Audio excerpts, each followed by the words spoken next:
I guess before we get going on football, I just want to say from our program, our thoughts and prayers are with all the people in Las Vegas, all the families, all the victims. And, there's a couple of times in the course of doing your job that things happen that just floor you, and they affect really the whole day and really a lot of people's lives. And I can remember in New York City when 9/11 occurred, and I worked in the city at the time, and we had a former player that was in the World Trade Center, and the sense of loss and grief over that is not something you ever get over. And I know that the people in Las Vegas and all the people that lost family members are going through that now. And those are the days you almost feel a little guilty that you're working on football and doing something that you love when so many people are suffering. So from our whole program, and words don't mean much, but the people who were involved in that were heavily on our minds and our thoughts yesterday. And again, we pray that the people who did survive and who were injured have a healthy recovery. And I think it's so heartwarming to see all the people lining up to give blood. That was one of the images from yesterday that stuck to me, that in the face of tragedy like that, how many people stepped up.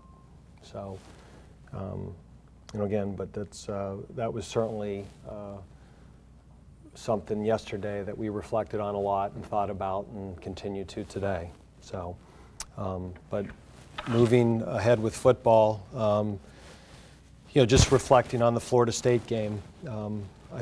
Sometimes after a game, your reflection of the game and what you think happened is maybe different when you watch film, and in this case it wasn't. I thought our players played their hearts out. Played incredibly hard. I think played to win the game. We played in a really high-level football game for 60 minutes, and it was a game of plays, and they made a few more than us. You can go back through that game and say, if this, if that, if we could have done this. You can beat yourself up with all that stuff, and all those plays that we coulda, shoulda, woulda. None of it was a lack of effort. At times maybe we didn't execute, or we missed a tackle, or we could have made a red zone score on offense, but none of it was for a lack of effort.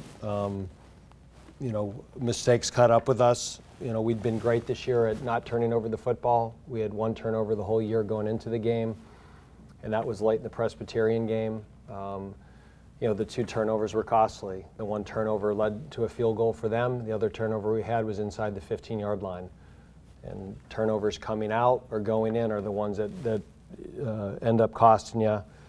And obviously our kickoff coverage left a lot to be desired. We did not do a good job covering kicks. And we got lucky on the first one that we had the penalty that called it back.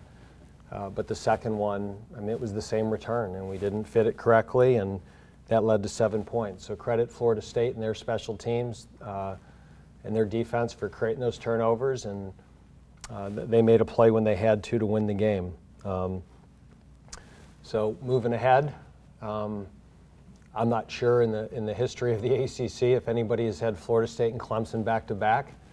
I certainly want to thank the ACC office for thinking that we're a team capable of doing that.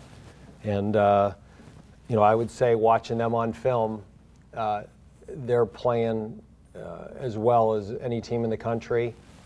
And it's really a credit to Coach Sweeney and his whole coaching staff. That every year I look at depth charts, and you look at Clemson last year and you think, okay, Deshaun's going to graduate, and Williams is going to graduate, and Artavius Scott's leaving early, and Hellman is leaving, and you think, okay, maybe next year is the year, maybe they take a little bit of a dip. And somehow, some way, they lose all these really good players, and then they come back the next year and they're just as good, if not better. I think right now they're probably playing maybe better overall football now than when we played them a year ago, in a year that they won the national championship. And again, that's a credit to Coach Sweeney and his staff and the level of recruiting and player development, that they lose great players and they replace them with great players. On offense, their quarterback, Kelly Bryant, is playing at a really, really high level. And I think one of the reasons that they're moving the ball so well is a lot of the Clemson offense is designed that the quarterback at times has to run the football.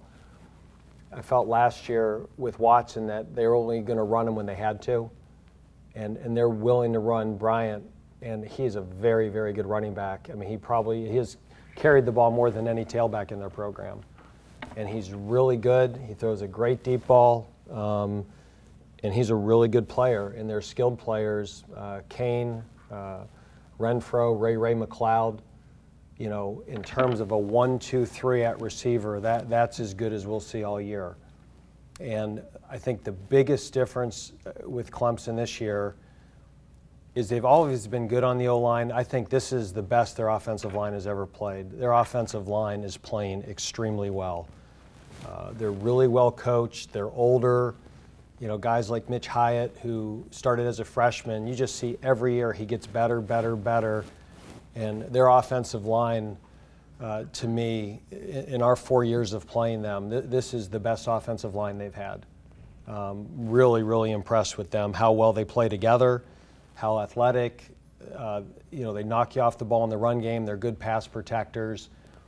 And when you're breaking in a new quarterback and your offensive line is playing at that level, that certainly makes the transition. And offensively, it just seems like they haven't missed a beat.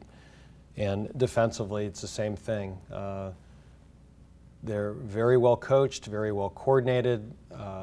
They're really talented. This is, again, another, almost it feels like a weekly theme, but it's another ACC defensive line. And this is one of the very best. You know, those two guys inside, Dexter Lawrence and Wilkins, are just, you can't move them. They're athletic. Those kids, they play extremely hard. Their ends are really athletic, and at linebacker and in the secondary, it's, you know, it's similar to what I said at Florida State, that their ability to close space so quickly. You know, people appear to be open, and then bang, it's covered up and it's closed, or a ball gets on the perimeter, and their ability to pursue things. And some of the plays their defensive ends make are just very athletic, tall, just a really good football team. So this will be a great challenge. I think our guys, I know our team's looking forward to it. You know, really the last few years, the ACC has gone through Clemson, and we get to head down there this week, and it's a great opportunity for our program, and our guys are excited to go. Given this is the first time you guys have been coming off a loss, have you seen what you needed to see over the last couple of days? Well, we had our first practice today, and yeah, I mean, it's always, you know, sometimes when you win, because of the win, the warts get covered up, and when you lose, they get exposed. We did a lot of really, really good things in the Florida State game. You know, you look back at our 3.5 years here, and that's probably the first time that our offense has moved the ball consistently against an elite defense. We outgained Florida State. That's the most amount of offense we've ever had against them, or any of the, you know, the Clemson's, Florida State's, Louisville's, and, you know, any of those really good defenses. That's the best we move the football. But it just shows you how critical turnovers are. You know, the week before, you know, App outgains us by 100 yards, but we win the game because we didn't make those big mistakes. And, you know, you go back in that game, and, you know, the interception that led to a field goal, the fumble on the 15-yard line going in. We had the ball on the ground 4 times, and we only got one of the fumbles. If any of those flip over, but, you know, you go back in a 1-score game, it's a 60-minute game, and, you know, I told our team, you know, there's a lot of guys here that can beat themselves up over one play, and as coaches, you know, we certainly look at decisions we made and things we would have done different. You know, and not that you forget about it, but you try to learn from it, grow from it, and move on. There were some positives to take out of that game, just like there were negatives after the App game. So, you know, I told our team that, you know, probably now how Appalachian felt after our game. You know, that they went up and down the field and moved the ball and stopped us more than we stopped them, but they ended up losing because they made critical mistakes that this week we made. Does having the type of game help or hurt preparing for Clemson? You know, it's hard to say either. I mean, you know, obviously when you're winning, it helps, but I think the part of, you know, our players know the type of athletes that Florida State has and the type of athletes that Clemson and you know, there's half our schedule this year that we're playing against teams that recruit at that 4-star, 5-star level. I think our guys know that they can play with those people.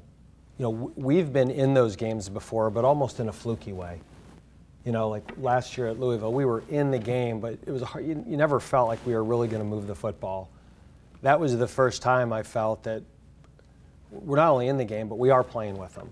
We're moving the ball. We're making first downs. We had scoring drives. I don't know when the last time, you know, I think up until that game, we had scored 1 touchdown against Florida State in 3 years. And I don't know the last time we scored 2. We moved, we almost, you know, had over 350, whatever, 370 yards of offense. You know, so there's a confidence. We had 17 tackles for loss. Our defensive line played well. You know, and a lot of times those games, we've lost those games in the trenches. We didn't lose that game in the trenches. You know, we more than held our own against talented players and a good team. You know, but the margin for error in games like that is really, really small. You know, we're probably not going to lose the turnover margin to Florida State, Clemson, NC State, Notre Dame, Louisville, and ever have a chance to win the football game. And, you know, in those games, it's a small margin for error, and we were on the wrong side of that margin. Do you think having the back-to-back between Florida State and Clemson is better than last year? When this was when the schedule came out. I'm like, I hope we have these games back-to-back. But as far as your team and them being ready to play on that type of level? I think it's fine. I really don't. I mean, it's, you know, it is what it is. Every time the ACC schedule comes out, you know, one team complains because everyone has a bye week before them. Another team complains because they have a Friday night game. Another team complains because their game times are all early and all late. You know, there is no perfect schedule. And if somebody had a perfect schedule, then everyone else would complain about it. So, you know, the schedule is the schedule. We have to play both of those teams. You know, whether we play them a month apart or a week apart, I don't think has any, you know, I don't think it has any effect on the outcome of the game. You know, we're as ready to play this game this week as we would be in 2 weeks or 3 weeks. You know, so I'm just having a little fun with it. You talked about the play in the trenches, but I'm curious what your position is on how you believe your secondary is coming along this season. I think our secondary is really improved. I think going into the year, I was very concerned about it. You know, I felt good at safety. I just was worried about depth. Unfortunately, we've stayed healthy there, but I do think that guys like Luke Masterson have come along. I see Thomas Dillon getting better. I see Kobe Davis improving. I think now that we're getting into the second half of the schedule, those guys are more playable. Luke Masterson has done a great job on special teams. And I think, you know, the shame of Saturday is Amari Henderson played a really good game. You know, people go back and it's one play, and that's the nature of secondary.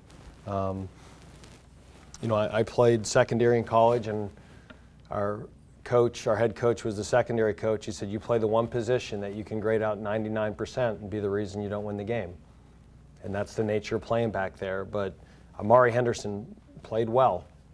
And in that last play, he gave up a little inside position, and they threw the ball to a 6'5", 225-pound kid who made a heck of a play.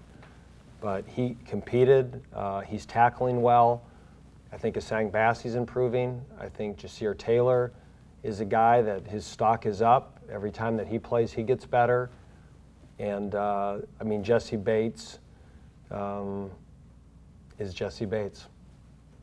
Jesse Bates is a good football player, and he showed that again. I mean, he made, you know, to be a safety and to be able to cover a slot receiver and make the plays on the ball that he did. You know, with Jesse, you're to the point now you kind of expect that. Big plays have kind of popped up. The 84-yarder against App. There are a couple big ones that Utah State did. that Jesse was talking about, it was a lack of focus. Well, it was. We, it was first down. It was on the 1 yard line, and we misfit the run. And the reason, there's three reasons you usually give up big plays. The number one reason is if you misfit a run. And it sounds simple. It gets hard because teams run multiple formations and motions, and they put the formation into the boundary, and you've got to be gap sound and be able to adjust your fits depending on the flow of the backs and the placement of the tight end. And we misfit it. And, that play shouldn't have happened. So, I just think if you look back at that game, you had 17 tackles for loss, but you give up a 69-yard run on the 1 yard line and you let them convert a 3rd and 24.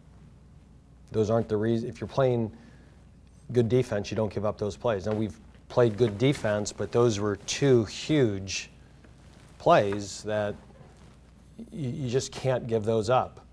And, we gave up again, you're going to give up explosives, but you don't want them to be 84s and 69s. You want them to be 22s and 26s and get them tackled and play the next down. How important is Greg Dorsey, your offense, given that ability to potentially have that explosive play on the other end? Well, that was, again, Florida State, we've never made explosive against them, and we made 7. We had 7 plays of over 15, 20 yards. And Greg has a lot to do with it. I mean, in our offense, we don't ask him to block people much, but in a lot of ways he has to control linebackers and safeties. And the threat of him out there has really lightened up the run box for us. And we're running the ball for probably what close to 200 yards a game now. And I think a lot of that is because of having Greg out there, and he gets a lot of attention, and when he gets singled up, he makes plays. So he's had a good year, and he can still get better. But yeah, that position's become a dangerous weapon for us. When your offense is clicking best, it's usually when you're playing with pace. Mm-hmm. When you get up to the line, you're moving quick. Do you plan on working that same pace Saturday down at Clemson? We have the ability less to play fast and play slow, and a lot of times it's how the game dictates. That you certainly have seen us play fast, but when we have a lead, we'll slow it down and take off the tempo. A lot of our offense is predicated on the ability to go fast. And so because we have the threat of snapping the football right away, it forces the defense to line up. And at times we just snap the ball and run the play, and at other times it gives us the ability to get out of a bad play and into another play, and we get up there so quickly that sometimes we can check 3 or 4 times. If you get up there and there's 36, 35 seconds left on the play clock, it allows you to avoid bad plays. And I think not only snapping the ball quickly has helped us, but lining up quickly and avoiding the bad plays, running the ball into an outnumbered box or to a defender you can't account for. Those are things that, because we're playing with tempo, they don't happen as often as they maybe did a year ago. From all the positives that you saw from the loss this past week, which one specific thing do you find to be most encouraging looking at Clawson this Saturday?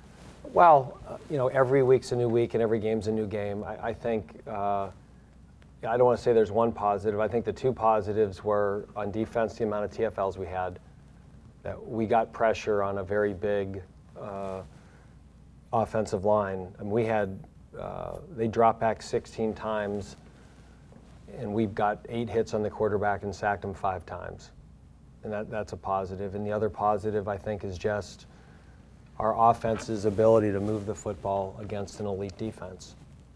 Florida State, they've got a bunch of pros on defense. That nose guard and those ends and the linebackers and the James kid and McFadden, those are among the country's very best players at their position. That is an elite, high-level defense. And we have never, ever moved the ball consistently against defenses at that level. Now, this week, you got to try to do it again. And Clemson is excellent. It's personnel-wise, I mean, they're right there with the best in the country, and Clemson is very, very difficult to attack because their coordinator, Venables, does a lot of different things. So it is a personnel challenge and a schematic challenge. You know, but our offense is going to have to play at a high level again for us to have a chance and take care of the football. How do you prepare for that environment, if at all, pumping the crowd noise this week? Yeah, I mean, it's just, I mean, we've played there before and it's loud. There's a certain point that loud is loud, and if it gets any louder, you know, like, we could not hear at Appalachian State. That was a factor in that game. We couldn't hear. And not to say that 35,000 is like 81,000, but once it hits a certain level, it is what it is. So, you know, we have to prepare. We know from being there last time that we're not going to be able to hear. And so we're preparing in practice, and, you know, we're listening to music I normally don't listen to, and we're pumping in the crowd noise, and that's all you can do, is to get ready for it and have the players able to communicate where they're not going to be able to do so verbally. Have any favorites from some of that music you don't listen to? No, I'm not going there. So it's, you know, again, Dan Collins used to appreciate my music taste. When he'd come out there, I'd play some, you know, one of the guys I liked playing was Tom Petty. So that's another sad occurrence from yesterday. It was, he was one of the guys that when I go watch film, a lot of times I'll put on Tom Petty and listen to him. So players don't appreciate that one as much as I do, but